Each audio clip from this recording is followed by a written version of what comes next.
The ruling elite seem to have lost their minds in the last few days. The language they're using, treason, sedition, authoritarians and autocrats. The Republican Party dies on Wednesday, the Jim Crow caucus. I'm principled, but if you disagree with me, it's because of your ambition. It is all insane, histrionic hype to try and boost their relevance. I don't know whether it's because they've been cooped up for so long with these lockdowns, whether they're just spending too much time on Twitter and their stupid cell phones. But honestly, get it together, people. This is America. We deserve serious leaders who behave seriously. Right now, the ruling elite are behaving with all the emotional maturity and political sophistication of a teenager on Instagram. Moral preening, vapid showboating, formulaic virtue signaling. They're just not serious. Policy that helps people's actual lives is too boring for them. Instead, they hyperventilate about treason and sedition. It's so much easier. But at what cost to our civic culture? It's so divisive, so reckless. These people are privileged to have a platform. Why can't they use it responsibly? We have to lower the temperature. We have to be able to talk about political disagreements without calling people traitors. This is what CNN was putting out this morning. Traitors, sedition, bloodless coup. Here's a fact check from law professor Jonathan Turley, widely respected on all sides, who opposes the election challenge but says, this is not a bloodless coup. It is making the same challenge under the same federal law previously used by Democrats. The rhetoric is now entirely untethered from reality. Exactly. The establishment's rhetoric is entirely untethered from reality. Here are the facts, which are not disputed. There is widespread distrust of the election. 4 out of 5 Republicans, nearly 40% of all Americans, 40%. Many millions of independents, even over 4 million Democrats. What are all these people, dumb peasants, brainwashed by Trump's lies and Fox News, as the elite so insultingly claim? Come on. They just see what's happened to our voting system. The election was 2 months ago, yet we still have, today, congressional races without a result. They haven't finished counting. What kind of banana republic dysfunction is that? Ballot harvesting. It's supposed to be one person, one vote, not one union activist, 156 votes. What kind of banana republic corruption is that? No voting system that has legalized ballot harvesting will ever be trusted. We should not allow it for any election anywhere, but instead, and now we get to the heart of the distrust, the Democrats have been pushing ballot harvesting everywhere.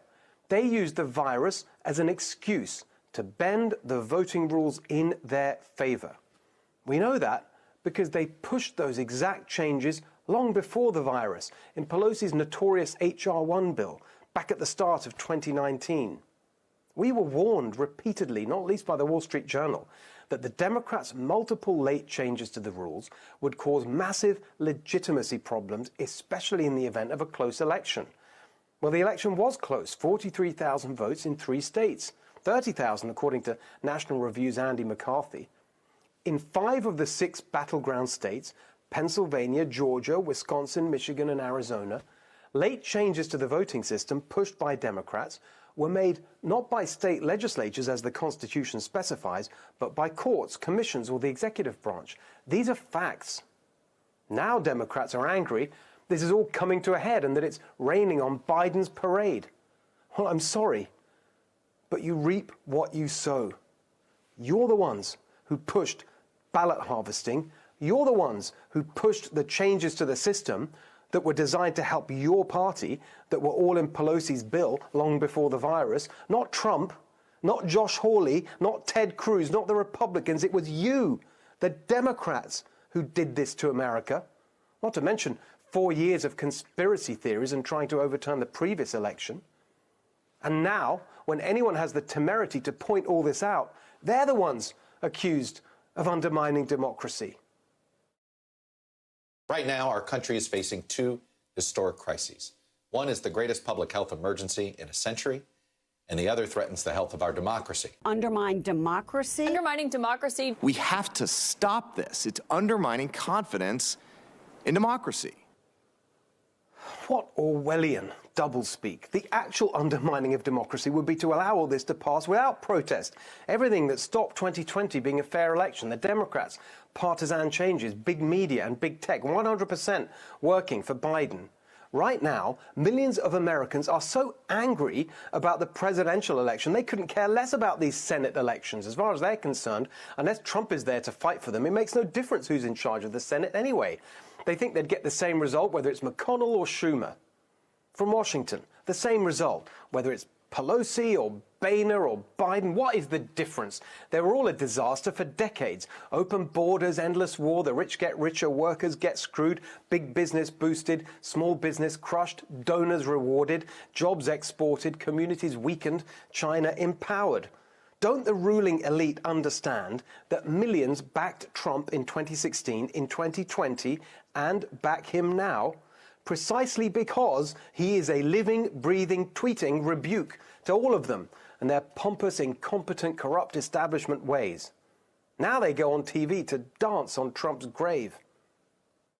He has really divided the Republican Party, and with just 4 weeks left in his presidency. Is President Trump losing his grip on the GOP? Is Trump losing his grip on the party? As President Trump enters his final 3 weeks in office, there are signs that he's losing his grip on the Republican Party. What arrogance! These pundits think the party is the politicians in Congress. No, the party is the people. And they're sticking with Trump because he delivered results. Jobs up, inequality down, earnings up, poverty down. Wars ended, borders defended, China confronted, wokeness resisted. And if sticking with Trump means sticking it to Mitch, they think so much the better. Mitch McConnell is everything that's wrong with our political system. At this point, after all that's happened, the ruling elite's total lack of emotional intelligence is just staggering. People are furious about the election and furious about the ruling elite's catastrophically incompetent 2020. They utterly mishandled the virus, failed to protect the vulnerable, shut down the country for a disease that for most causes mild or zero symptoms, closed schools even though children are vastly less affected and barely contribute to virus spread, arrogantly assumed they could substitute government spending for the real economy, crushed small business, enriched billionaires and big business, then turned literally everything they said about the virus on its head as they encouraged mass gatherings.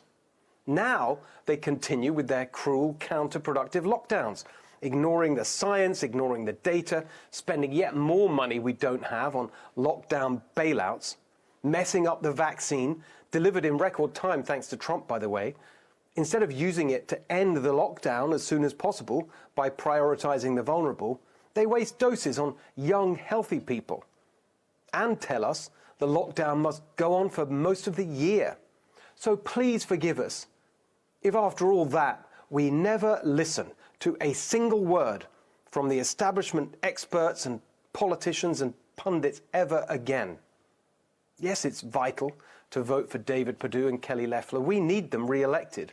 But we also need a revolution in Congress and throughout our political system, a new populist army to kick out the failed establishment. In America, change comes from the people. Revolutions come from the people. So if you agree with what I'm saying, you have to run for office. That friend or family member who's always saying how much better they do than the idiots who get elected. You have to tell them to run for office. This is the moment to get started, not just to retake the House in 2022, but to retake it with a conservative, populist majority. Here are some resources to help you. AmericanMajority.org has training sessions to help grassroots candidates run for office. The Leadership Institute's Future Candidate School teaches conservatives how to create a winning campaign. And if you're a conservative woman thinking about running for office, check out winningforwomen.com.